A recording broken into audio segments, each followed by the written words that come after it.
Hi guys, and welcome back to Mangotology. If you're new here, let me introduce myself to you. My name is Steven Mango, and I'm an ex-Scientologist that works here on YouTube to expose Scientology. If you want to stay up to date on all my videos, please make sure to go down below, hit that red subscribe button, and turn on your bell notifications, and you'll get an alert whenever I release a new video exposing Scientology. We're almost at 30,000 subscribers, guys. That's really exciting, and I remember when I was here making my first video, I was actually just telling a story to someone, and just very briefly to tell you guys, I initially didn't even plan on putting that video on YouTube. I was having a screening for this video in Hollywood for like other ex-Scientologists, and I had a red carpet and stuff like that. Like I did make it like a little mini movie premiere, if you will, but it wasn't something that I was intending to put online. But I believe maybe it was Tony Ortega, someone initially got wind of my video, and I think that I posted it on YouTube so then he could maybe put it on his blog, or anyone who kind of wanted to share the video to others who knew about Scientology, because I figure most people who were watching that video I didn't think public interest was to hear about like all the crimes and everything of Scientology, but now fast forward, it's over 2,100,000 views or something like that, which is insane to me. But yeah, I thought like maybe like a couple hundred people who couldn't come to the documentary premiere would actually see the video and take something away from it. So that video is inside the Scientology Celebrity Center, an ex-parishioner reveals all. It's the first video down on my channel if you haven't watched it. My 2.5 hour long story. I'm sure you guys have seen it, and that's why you continue on following me on my journey. So again, I'm really excited. I'm almost at 30,000 subscribers here. Maybe one day 100,000 will come around, or a million subscribers. I don't think so, but we'll see. Maybe one day. But before we talk about today's video topic about why Jennifer Lopez said no to Scientology, we do have a sponsor for today's video, which I'm really excited about because I never had a sponsor on Mangotology, and I'll tell you why that's also really exciting. But first, the coldest water bottle is the sponsor of today's video. You can also see in the background over here, I have like a gallon size version of it as well, and I'm only going to tell you about products that I actually really love here on my channel. So again, if you guys are interested in an insulated water bottle, it's going to stay either hot or cold for you for probably 24 to 48 hours, I would say, from my experience, that it stays cold for. It has this really cool rubber straw on the top so you can sip it, and it has like a ring so you guys can carry it if you go on like a hike or a bicycle trip or whatever, and you guys want a nice water bottle. And again, if this brand is sponsoring a ex-Scientology channel, then they're obviously supportive of me and my journey and my mission here exposing Scientology. So we want to show love to anyone who is also on board with my journey exposing Scientology, or just exposing Scientology in general. So if you guys use code MANGO, you guys are going to get free shipping on your order. There's going to be links down in the description box to find the coldest water, and I believe we may even possibly be doing a giveaway, but you guys will see the links down below in the description box. So again, thank you so much, Coldest Water. They are a great, awesome brand, and again, they come in different colors. It's really sleek and chic and cool. So if you guys are interested, Coldest Water, thank you for sponsoring my video today, guys. And today's video is going to be about why Jennifer Lopez said no to Scientology, and at the end of this video, I'm going to maybe give you guys a little bit of a personal update depending on how long this video lasts, and kind of give you like my thoughts and feelings on different things that have been going on in my life. So okay, let's just get started. So as we all know by now, Scientology is, or I would say probably used to be, and I'm going to say why it used to be, a very celebrity heavy oriented and powerful group with other celebrities. So if I'm telling you guys that Jennifer Lopez may have some sort of degree of separation to the Church of Scientology, it's probably not going to come as much of a surprise to you guys. And with that being said, before, I would say maybe 80s, 90s, I would say is probably more of a time when celebrities are probably more heavily, even early 2000s, were interested or more heavily publicly associated to Scientology. When you guys think about it now in 2019, who do we know that's a young star who's affiliated to Scientology? I don't know of any young starlet type that's like my age, like a millennial or something like that. I don't know any that are Scientologists. Can you guys think of anyone? It's not like there's an Ariana Grande or a huge young Hollywood star who promotes Scientology. It's all the ones that got in from a million years ago. The Kirstie Alley, Tom Cruise, John Travolta, and then, you know, there's others that have been raised as second, third generation Scientologists, but most of them have been in Scientology their whole life, or they got in on the early days before the internet, or before we all know now about what Scientology is, and now no agent, manager, publicist, anyone in Hollywood is going to be like, oh, do a video promoting Scientology. That's going to be like the end of anyone's career. And those celebrities should think too, if that is public opinion, maybe it's public opinion for a reason. Maybe there's something that they know that maybe I don't know, as the celebrities say, for example, about Scientology. And that's why I think that they need to start looking at the different crimes and things of Scientology. So Jennifer Lopez, who's obviously, or maybe it's not obvious to you guys, but maybe it is, she's good friends with Leah Remini. Her dad, David Lopez, was, or is, an OT level Scientologist, and he's been in for a number of years. Jennifer wasn't raised a Scientologist, so she, again, wasn't brought up in the faith. I believe she's Catholic, believe it or not, and she's supposed to be very spiritual and into her own religious practices. Now, Jennifer actually, or J-Lo, got into kind of hot water, I guess you can say, I'd say maybe half a dozen years or so ago, when she gave this quote almost promoting Scientology in a way. So let's take a look at that quote, and then we're going to discuss. J-Lo said, "It's funny the way people come at Scientology. To me, it's so strange. These are some of the best people I've ever met in my life. You know, they're just lovely, genuine people. The way they ask is such a, are you a Scientologist? It's such a negative thing, and I just don't see it that way," she continued. "My dad has been a Scientologist for 20 years. He's the best man that I know in my life, and so it's weird to me that people just want to paint it in such a negative way." Now, for her to be giving that statement, I think is very, very bold. I think this was in 2007, actually. So I got in Scientology in 2009, and even then there was people speaking out about Scientology and stuff like that, but the outcry of Scientology and their abuses, the Going Clears, the My Scientology movie, just all the stuff that we know about Scientology wasn't as publicized as it was maybe even then. I mean, I know people obviously were leaving and speaking up, but YouTube wasn't that popular then. The news, but you know, if you don't catch the nightly news, you're probably not going to see it, you know, or hear that story again. So you just kind of, you know, if you're in the org when that story's running, you're probably not going to see it on live television, right? So it was much easier to hide information about Scientology unless you were kind of in the know, or the whispers of Scientology. It was a much different time. So she gave that quote. Now, Leah, obviously, I think at the time, or she was at the time, still a Scientologist, and she was friends with Jennifer. So Jennifer, or J-Lo, had Leah Remini as a friend, and her dad was a Scientologist. So her surroundings and her understanding of Scientology were just people that she loved and cared about. And I'm not someone to say now, like, all Scientologists are bad and evil. And, you know, there's a lot of good people that, you know, get sucked into Scientology. I didn't get into Scientology thinking, oh, I'm going to scam people out of their money or their time, or I want to trick people when I try to recruit them in. I genuinely thought that Scientology was the greatest thing for the greatest number of dynamics, as they would say. And Scientology is here to help all of civilization, all of mankind. And you really do believe that auditing and going up the bridge is the best thing to do for people. So even if it costs a lot of money, or, you know, there's some like light out points, you still know that Scientology is going to help when you're a member and you're like brainwashed to believe that.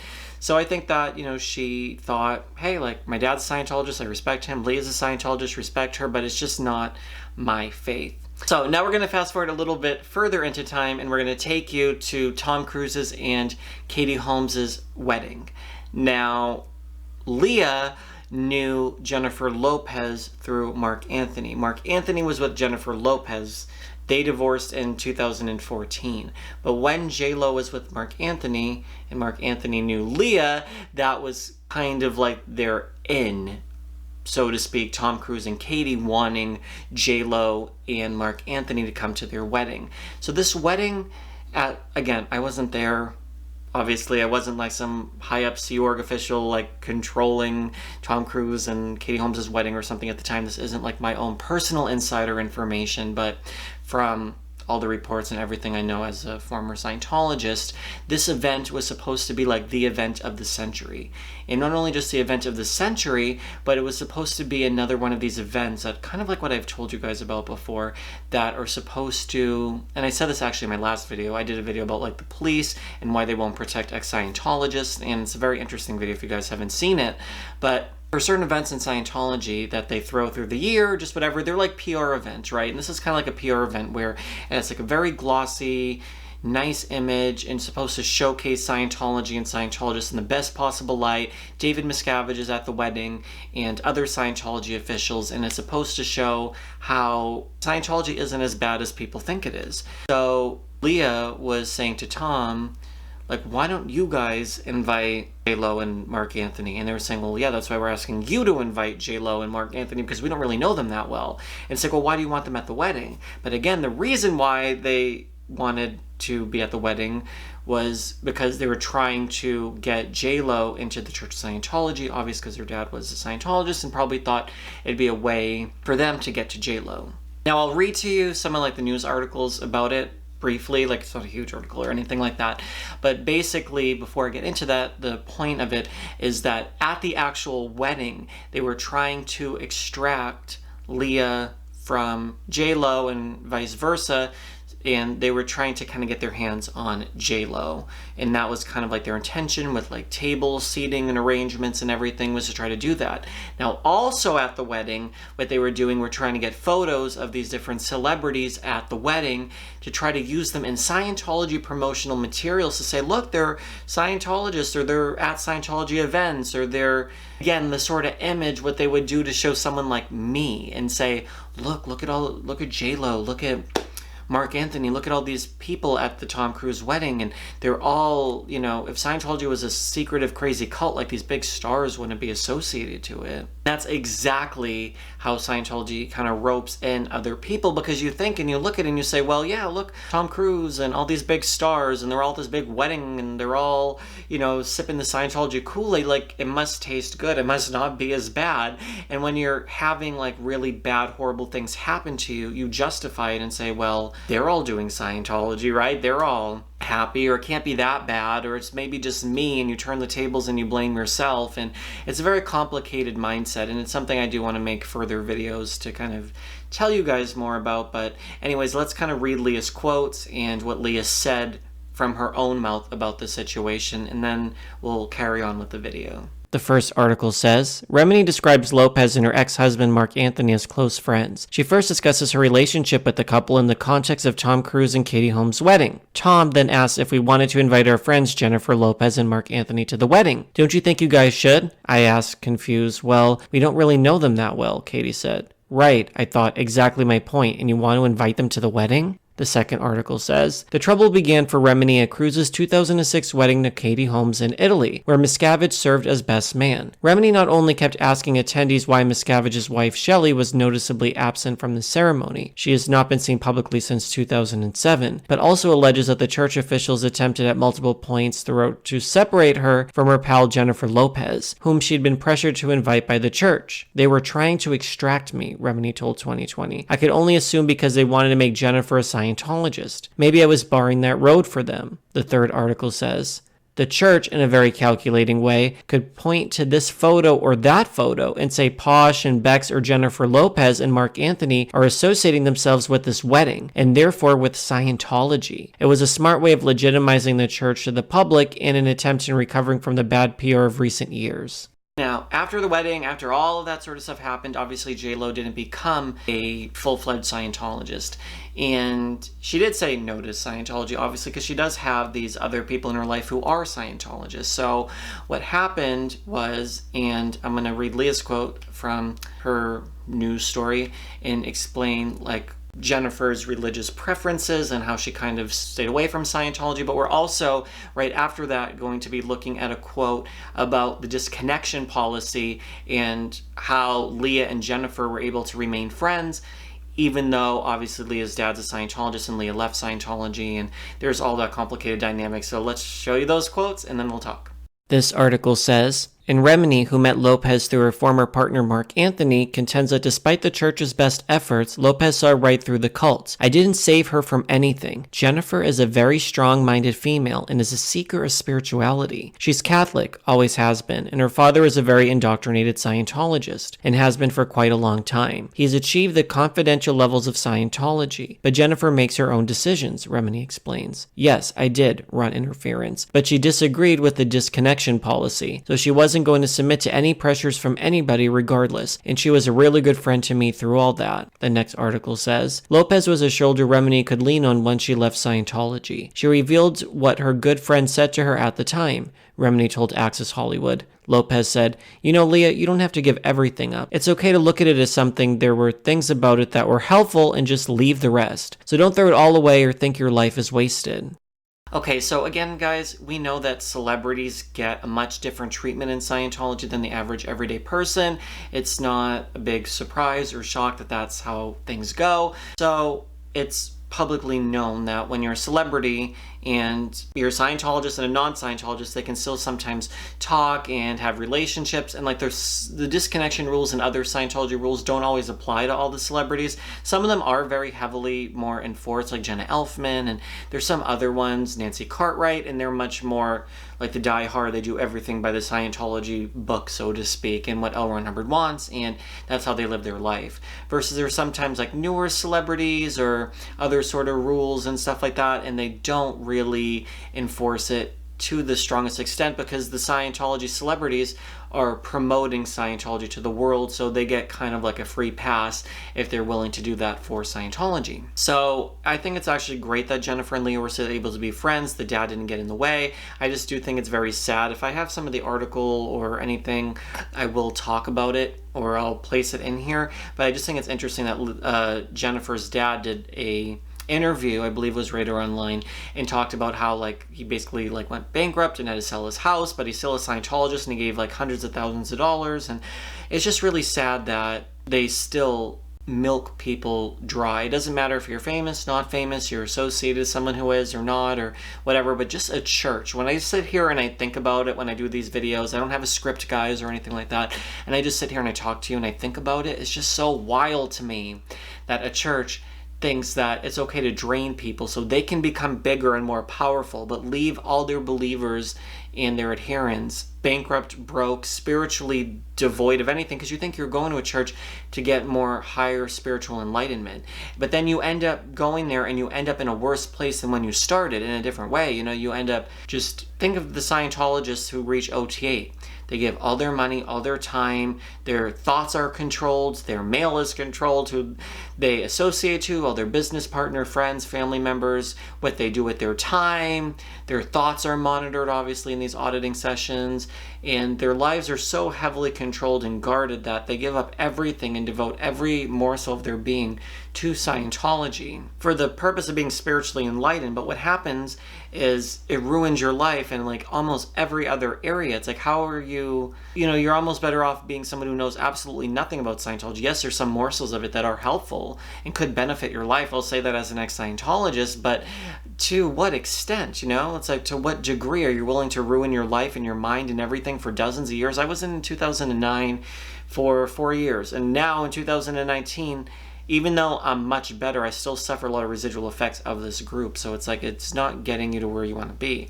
Luckily, that's kind of the end of what I wanted to say about the whole J-Lo thing. Luckily, J-Lo didn't join, and Lee and her are still really close, good friends. And the point is, no celebrities are joining Scientology anymore. There's no new big faces, and it's just their same core group of people, and they recruit young aspiring actor types like myself, and those are the types that are getting in from like the artist, actor-y, musician type world, but they're not getting in big, huge name Scientology celebrities into Scientology. And what happens are people like me, who are the actors who could go on and become famous movie stars to promote Scientology, end up getting recruited into the Sea Org, becoming auditors, just devoting their life to Scientology. So any future star or starlet basically turns into a diehard Scientologist, and they don't make it in the industry because they devote everything to Scientology. So that's what happens with that. Now with me and my life and everything, guys, I know I said that I'll give you guys a little bit of an update here for anyone who's interested. I don't know, I'm happier in a lot of ways once I've kind of realized that, I don't know what like the realization is, but more or less that I create like my own happiness and my own pleasures and stuff, and I could dwell on the past to infinity with my life, but it's not going to get me anywhere. Like, I'm realizing like I really need to put effort into like myself and like betterment, and nothing's going to like fall into my lap. And I know that's not rocket science, but you know, I think I've kind of spent months and months and months in bed, or days and passed me by, and I want to make videos, or I want to do stuff, and I just can't get the energy, or I don't feel motivated, or don't feel spiritual or something, and I just can't get myself going. So I'm starting to feel a bit better and starting to brainstorm things. Like I said, I was thinking about hiring somebody to do this channel and my mango tea channel, but even like when I post things on social media or things about mango tea and stuff, and people start attacking me online, it's like, I don't want to deal with trolls online, you know, for a living. You know what I mean? It's like, I love YouTube, I love making videos, I want to make more, but you know, I need to try to figure out if maybe I'll start doing Steven Mango TV or vlogging or doing something else. I don't know. I need to try to figure out what the right thing for me is on YouTube. I love doing this, obviously, on this channel. Nothing's going to change here, but I'm trying to figure out the path for my other YouTube stuff, and I guess my YouTube career as a whole. If you guys have video ideas and stuff, let me know. I do love YouTube, but I've been also kind of thinking about like what else I kind of want to do with my life, because I don't feel fulfilled by just being on my bed, just making videos every single day, not leaving the house, not meeting people, never getting in experiencing the world. I've had a really strong interest, guys, in facial aesthetics and cosmetics and the beauty plastic surgery world, I guess. I've recently gotten like some work done and stuff like that, like fillers and stuff, and it's like I want to be like an aesthetic nurse and do fillers and Botox and treatments. And I don't know if I actually mentioned this in a video before, but I do have an interest in that, so I've been thinking about maybe going to nursing school, but then it's also a huge journey to do that and to get in and to study for that. It's several years, you know, could be 2 to 4 years minimum to do that. So it's a big journey and investment, and I don't know if I even can qualify for loans. My credit is still ruined, and I don't know. It's something I do really have a passion for, is the beauty world, and I would like to maybe work in the nursing field, but I don't really want to do like other forms of nursing, if that makes sense. Like I want to do like fillers and stuff, but that's the only thing that's kind of stopping me a little bit. It's like I don't want to take care of sick people. I know that sounds bad, but my only interest in it is from the aesthetic beauty side of things. So I'm thinking about maybe doing that. Then I also thought maybe I want to do something else creatively with my time, or maybe get a job like doing like influencer marketing or something, or maybe I can work in Las Vegas part-time and work in a casino because I like cards and I like that sort of stuff, and not as a gambler but as someone who can like deal cards maybe. And I think about little things I can do like as like little side jobs, I guess, that I can do a few days a week maybe, or I don't know. I don't know what the answer is. I'd like to maybe further my education, go to school like right around when I wanted to, is when I got into Scientology, and then obviously I got into this whole journey for years of leaving and coming to terms with what happened. So I don't know, I'd like to maybe go to school, maybe not. I don't want to get into a lot of student debt since I don't really need to, so I don't know if that makes any sense. I've also been on a spiritual journey lately. I've kind of mentioned to you guys where I go to a center. I don't want to say what it is yet because I want to kind of experience it more, and before I like proclaim like I am a this, like I don't want to do that until I really get deeper involved into my studies. I'm looking over here and I have 1, 2, 3, 4, 5, 6, 7 new books of this particular spiritual group that's a form of Judaism, I guess you can say, but like other celebrities and stuff are involved, but again, that's not like why I got involved, but it's something that I've found peace and comfort in, and met a lot of nice people and stuff like that. But again, I jump all in when I do like religious studies and stuff because I grew up very spiritual and I want spirituality and I want to absorb it so much. And if it's my faith forever, it's my faith forever. If not, like I like learning about other faiths and groups and philosophies and stuff. So that's what I'm doing now too. I take classes and stuff, so I've been happy with that. Everything else has been kind of okay, guys. I don't really know what else to fill you in on. I've just been working on my journey moving on from Scientology. Oh, I think I'm gonna fire my therapist. I know this sounds bad. Maybe he's watching. I don't know. But I think I'm gonna fire him, honestly. It sounds crazy, but he's too... what's the word? I've gone like 20 or 30 sessions, guys. It's a lot. And I've taken some stuff out of it. So it wasn't all like a big bust. But I did get from this person. But... he glosses over a lot of the stuff that I went through, kind of being like, oh, like everyone knows Scientology is a cult, whatever, like don't make videos about it, or don't talk about it anymore, whatever. Like, oh yeah, like you were in, like whatever, like stop talking about Scientology. And he says it like that type of thing, like almost like mocking me. He doesn't know anything about it. He knows nothing really about my story because I never get to talk about it because he's just quick to be like, well, don't dwell on the past, like just focus on what you're doing right now. It's like, okay, but I have so much trauma, not even just from Scientology, but just through my life. I want to talk about it so I can release it so I can move on in the future. But he likes to he's very problem solver type, and I'm very empathetic, I'm very emotional, I like talking about my problems to resolve them, and I'm very sensitive and emotional, and I kind of want to explore my mind and my thoughts and my feelings, and that's what I wanted to do with auditing and Scientology. That was the exciting part of it, was to say go into session and talk and like get off my chest a lot of the different things that I've been through in my life. And he's just trying to be much more like, oh, like I'm not saying this is the issue, but like you want to make money, get a job, don't focus on the past stuff, like the past isn't influencing right now. And yes, okay, that's true, but you know, when you're experiencing post-traumatic stress or different personality disorder symptoms of different things going on, I feel like he's more the type, like you have to be like a strong man.